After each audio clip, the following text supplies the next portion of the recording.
Morning everyone. हम class 10th की unit पढ़ रहे थे human eye and colourful world. हमने क्या पढ़ लिया था? The star sing higher than the actually और the sunrise delay and sunset. ठीक है, आज हम पढ़ेंगे स्कैटरिंग ऑफ लाइट। लाइट की स्कैटरिंग है, लाइट स्कैटर्ड कैसे होती है। As sun travel through the earth atmosphere most of light absorb by the fine dust particle and air molecules. क्या कि जो सनलाइट ट्रैवल करती है अर्थ के एटमॉस्फेयर में, अर्थ के वातावरण में ट्रैवल करती है, मच ऑफ लाइट, ज़्यादातर लाइट एब्जॉर्ब कर ली जाती हैं किनके द्वारा? जो डस्ट पार्टिकल हैं। जब डस्ट पार्टिकल मीन्स या फिर एयर मॉलिक्यूल्स, जो एयर में जो मॉलिक्यूल्स होते हैं जो आप नंगी आंखों से नहीं देख सकते। देखो मैं आपको एक समझाता हूँ कि एयर मॉलिक्यूल्स को आप लोग कैसे देख सकते हैं। आपने कभी बार देखा होगा कि शाम के टाइम में बारिश हो रही होती है, अचानक कोई व्हीकल्स की लाइट उन बूंदों पे पड़ती है, या फिर शाम के टाइम में ऐसा होता है कि जब सूरज छिपने को होता है तो आपको काफ़ी बार क्या होता है कि एक लाइट पड़ती है, ठीक है ना, भाई सूरज छिपने को होता है और लाइट पड़ती है और आपको काफ़ी बार डस्ट पार्टिकल से दिखाई देते हैं, ठीक है ना। तो उन्हीं डस्ट पार्टिकल्स के कारण, उन्हीं एयर मॉलिक्यूल्स के कारण, ठीक है ना, एयर में बहुत सारे मॉलिक्यूल्स होते हैं, बहुत सारे डस्ट पार्टिकल्स होते हैं, आप लोगों को पता है, ठीक है ना।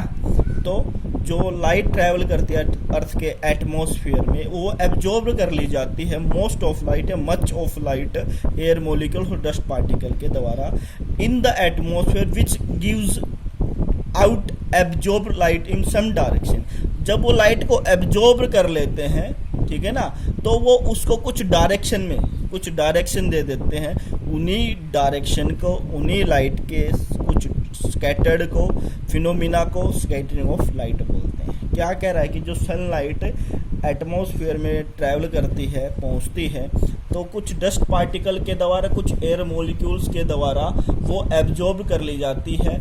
एब्जॉर्ब करने के बाद उसको कुछ डायरेक्शन में कुछ डायरेक्शन दे देते हैं। उन्हीं डायरेक्शन के फिनोमिना, उन्हीं मॉलिक्यूल्स को आप क्या कहते हैं? Scattering of light.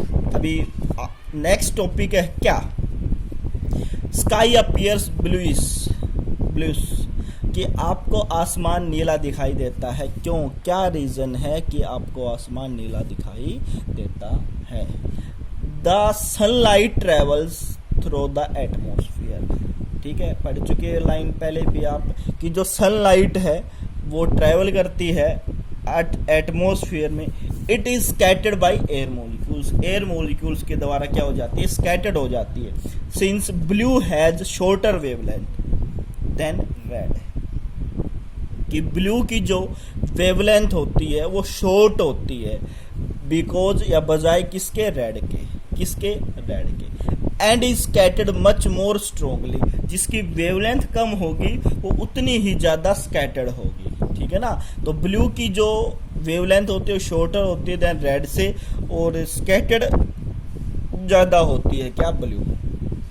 In fact violet gets scattered even more than blue. But क्या है कि जो ब्लू है उससे जो वॉयलेट कलर होता है वो ज़्यादा स्कैटर्ड होता है, ठीक है ना। ब्लू ज़्यादा, जो वॉयलेट है वो ज़्यादा स्कैटर्ड होता है क्योंकि उसकी जो वेवलेंथ है वो उससे भी ज़्यादा कम होती है, having a shorter wavelength. Since our eye more sensitive to blue than violet we can see. क्या है बच्चों? देखो क्या कहा गया है। In fact violet gets scattered even more than blue, कि जो वॉयलेट होता है मोर स्कैटर्ड होता है क्योंकि वॉयलेट की जो वेवलेंथ होती है वो बहुत ज़्यादा कम होती है, शॉर्टर वेवलेंथ होती है ब्लू से भी। सिंस, बट फिर भी हमें स्काई ब्लू दिखाई देता है। उसका भी रीजन है, since our eye are more sensitive, हमारी आंखें क्या है? मोर सेंसिटिव है टू ब्लू के प्रति मोर सेंसिटिव है than violet we can see the blue. इसके बजाय, किसकी बजाय? वॉयलेट की बजाय हम किसको देख पाते हैं? स्काई ब्लू को। भाई सिंपल सी बात है कि हमारी जब सनलाइट अर्थ के एटमॉस्फेयर में ट्रैवल करती है सनलाइट अर्थ के एटमॉस्फेयर में ट्रैवल करती है तो लाइट के जो लाइट है वो स्कैटर्ड हो जाती है डस्ट पार्टिकल के कारण, एयर मॉलिक्यूल्स के कारण, ठीक है। और ब्लू की है जो शॉर्टर वेवलेंथ होती है बजाय रेड की वजह से, और जितनी शॉर्टर कम वेवलेंथ होगी उतनी ज़्यादा ट्रैवल करेगी, ठीक है ना। इसलिए जो स्कैटरिंग ऑफ लाइट है वो मोर होती है किससे, रेड की बजाय किसकी, ब्लू की। बट एक कंडीशन और है कि वोयलेट की और भी ज़्यादा कम वेवलेंथ होती है ब्लू से और शॉर्टर होती है, लेकिन हमारी आंखें बहुत सेंसिटिव हैं, वोयलेट को कम देख पाती हैं, ब्लू को ज़्यादा देख पाती हैं। यही रीज़न है कि हमें आकाश कैसा दिखाई देता है, नीला दिखाई देता है। नेक्स्ट टॉपिक, एट सनराइज और सनसेट अपीयर्स रेडिश, कि सन उगते टाइम, सन छिपते टाइम आप लोगों ने देखा होगा कि आपको रेडिश कलर दिखाई देता है। क्यों होता है? वही अर्थ के एटमॉस्फेयर के कारण, स्कैटरिंग ऑफ लाइट के कारण। बस क्या लिखना है, बिल्कुल सिंपल से, at the time of sunset और sunrise the sun's rays have to pass through a larger distance in the atmosphere, कि जो सन रे होती हैं लार्जर डिस्टेंस होती है उनकी अर्थ के एटमॉस्फेयर में। Most of blue and other colour, उसमें तो क्या था, लिस्ट का होता है, और इसमें क्या होगा, जो मोर स्कैटर्ड होगी, लार्जेस्ट स्कैटर्ड होगी, लार्जेस्ट वेवलेंथ होगी, उसका लेंगे। ब्लू एंड अदर कलर जैसे वोयलेट हो गए, बाकी जो भी प्योर में जो कलर बच गए, उनकी जो स्कैटरिंग ऑफ जो वेवलेंथ होती है वो बहुत कम होती है, और स्कैटरिंग ऑफ लाइट के कारण उसको हमने रिमूव कर दिया जाता है। The red colour having largest wavelength is scattered list, ठीक है।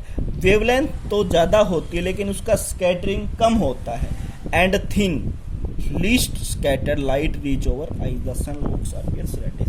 भाई सिंपल सी बात है, सिंपल सा फंडा है। इसने क्या बताया कि जब सन उगता है और सन छिपता है तो उसके दौरान, एटमॉस्फेयर के दौरान, ठीक है, एटमॉस्फेयर होता है तो ओवर लार्ज डिस्टेंस ट्रैवल करनी पड़ती है एटमॉस्फेयर में पहुंचते पहुंचते, ठीक है।